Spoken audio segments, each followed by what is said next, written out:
കള്ളപ്പണം വെളുപ്പിച്ച കേസിൽ ഇഡിറ്റ് വ്യവസായിക്ക് ദുബായിൽ 5 വർഷം തടവ് ശിക്ഷ. അബു സബ എന്നറിയപ്പെടുന്ന ഇന്ത്യൻ വ്യവസായി ബൽവിന്ദർ സിംഗ് സഖ്നിയെയാണ് ദുബായിലെ 4th ക്രിമിനൽ കോടതി ശിക്ഷിച്ചത്. ജയിൽ ശിക്ഷ പൂർത്തിയായാൽ നാടുകടത്താനും കോടതി ഉത്തരവിട്ടു. കള്ളപ്പണം വെളുപ്പിച്ച കേസിലാണ് അബുസബ എന്നറിയപ്പെടുന്ന ഇന്ത്യൻ വ്യവസായി ബൽവിന്ദർ സിംഗ് സഹനിക്ക് ദുബായിലെ 4th ക്രിമിനൽ കോടതി 5 വർഷം തടവ് ശിക്ഷ വിധിച്ചത്.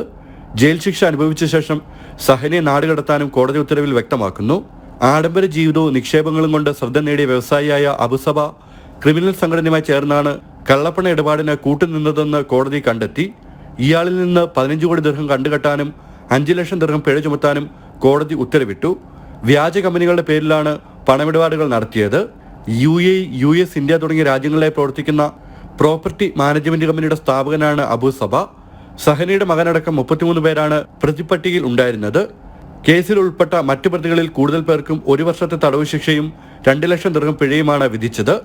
വാഹനങ്ങളുടെ നമ്പർ പ്ലേറ്റുകൾക്കായി നടത്തിയ പ്രത്യേക ലേലത്തിൽ ഒറ്റ ഡിജിറ്റ് നമ്പർ പ്ലേറ്റ് ലഭിക്കുന്നതിനായി വൻ തുക മുടക്കിയതോടെയാണ് അബുസബ പൊതുജന ശ്രദ്ധ നേടുന്നത്.